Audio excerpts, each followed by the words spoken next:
Bonjour les amis.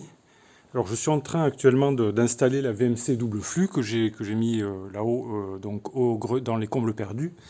Et donc je vais vous expliquer comment je m'y prends, ce que je fais. Mais avant de vous donner ces explications, n'oubliez pas les amis de vous abonner à la chaîne si vous ne l'avez pas encore fait, c'est gratuit. Et puis comme ça vous verrez un petit peu l'évolution du chantier de construction de ma maison. Ça pourra toujours vous servir si vous avez vous-même un projet de construction ou même, pourquoi pas, un projet de rénovation. Et vous pouvez également cliquer sur le pouce j'aime sous la vidéo. Alors, pour la VMC double flux, en réalité, la VMC, elle n'est pas installée dans une pièce, dans un local chauffé. Elle va se trouver donc dans les combles perdus, c'est-à-dire en dehors de l'espace chauffé, au-dessus de l'isolant. Et alors, pour travailler, en fait, je pars du plan que j'ai fait là, et j'utilise également la notice technique de pose, évidemment, que je suis à la lettre. Et alors, la ventilation double flux, elle se trouve posée ici, à peu près là, au niveau du cellier. Donc, je vais le déplacer un petit peu. Au départ, elle était plus centrée dans la maison, mais là, je l'ai déplacé un petit peu pour avoir un accès plus facile. Et vous pouvez voir que ça part en étoile, en fait, en rayonnement, et que la VMC double flux va régler va gérer la ventilation de la maison, dans toute la maison, dans toutes les pièces, soit avec de l'extraction d'air vicié, en particulier dans les pièces humides, comme la cuisine, le cellier, la salle de bain et les WC. Et il va y avoir une insufflation donc d'air chaud dans les pièces à vivre, en fait, dans les chambres, salons, etc. Donc il y a deux grandes catégories de tuyaux, et puis à ça il faut rajouter les prises d'air. En fait, il y a la prise d'air neuf qui se trouve sur le toit, et la prise d'air, le rejet d'air vicié. Alors je vais aller vous montrer un petit peu tout ça directement. Donc la première chose que j'ai faite pour placer la VMC, déjà j'ai construit une petite plateforme donc sur les fermettes, sur la charpente. Voilà, une petite plateforme posée sur les fermettes, comme vous pouvez voir. J'ai monté le bloc en fait de VMC qui se trouve donc ici. Et là, alors ce que j'ai pas encore fait ici, c'est qu'il faut poser le bloc sur VMC sur un isolant, en fait anti-vibratile, comme ils disent, anti-vibration quoi, si vous préférez. Et donc, alors, soit on peut mettre du plastique, une épaisseur de mousse en plastique, ou alors de la laine de verre. C'est possible aussi. Donc là, je ne l'ai pas encore fait, il faut que je le fasse. Donc le bloc, il est juste... on peut encore le soulever, là, je l'ai calé, mais on peut le lever, quoi. Il n'est pas fixé. Alors ce que je fais, comme vous pouvez voir, là, j'ai...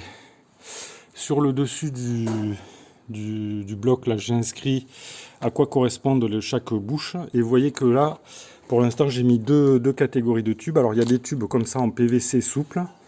Alors celui-ci, là pour l'instant j'ai fait les deux bouches donc d'extraction. Alors celui-ci en fait il va rejeter l'air vicié, donc il va partir par ici, donc vers l'extérieur.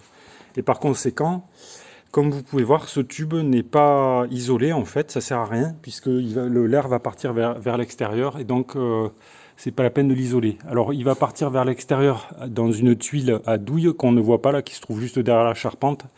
Et pour ce faire, il va falloir que j'installe un manchon dans la tuile à douille, ce que j'ai pas encore fait parce qu'il pleut aujourd'hui. Je ferai ça donc un autre jour. Voilà, donc l'air va sortir par là. Et l'air neuf, il va rentrer dans la maison par cette tuile à douille ici. Voilà, je vais mettre un tube donc qui va partir de cette partie, de ce côté de la VMC, et qui va donc pomper l'air frais, on va dire, et qui va l'emmener ici, de ce côté. Voilà. Et ensuite, alors ici, il y a un exemple de tuyau. Alors c'est un gros tuyau de diamètre 125 mm, puisque là, ce sont des tuyaux en diamètre 125. Et celui-ci, il est isolé en fait. Alors c'est la gaine en fait qui va extraire l'air vicié de la cuisine. Donc il est isolé puisque c'est de l'air chaud. Et il faut absolument éviter la condensation, puisque là, vous voyez on va se trouver en dehors de l'espace isolé. L'espace isolé, il se trouve entre les fourrures ici et cette partie ici, la fermette. Et tout ça, ça va être rempli de watts de cellulose. Voilà. Et alors, qu'est-ce que je peux rajouter d'autre? Vous voyez qu'ici, on a différentes bouches. Alors ici, là, on a l'insufflation d'air neuf qui va sortir. Alors, il y a un répartiteur, en fait, qui va répartir tout l'air qu'on va mettre dans les différentes pièces de la maison. Donc, le répartiteur, je vais le positionner par ici. Et de l'autre côté ici, on a les autres bouches de récupération d'air vicié. Alors de la salle de bain, je crois, alors oui, ici il y a salle de bain, WC et cellier. Je crois que c'est, voilà, extraction air vicié. Voilà les amis à quoi ça ressemble. Je rajouterai que il y a un petit tuyau pour les condensats, alors qui se trouve placé dessous. Donc vous voyez qu'ici j'ai percé sous la planche que j'ai fait là. C'est un petit tuyau de diamètre 28 mm, ça correspond un peu, si vous voulez, à un tuyau de machine à laver. Et quand il y a de la condensation dans les tuyaux, en fait, elle peut arriver dans la machine, et c'est pour ça qu'il faut poser le bloc de manière un peu inclinée. Vous voyez qu'il est un petit peu incliné, je l'ai posé sur une cale ici, pour que les condensats, donc éventuels, puissent s'évacuer par ce petit tuyau là qui va se trouver ici. Alors c'est un tuyau de machine à laver qui est de petite dimension et qu'il faut raccorder. Donc je vais faire passer dans les tuyaux d'évacuation des eaux usées de la maison. Donc il faut que je fasse un système pour évacuer ce tuyau.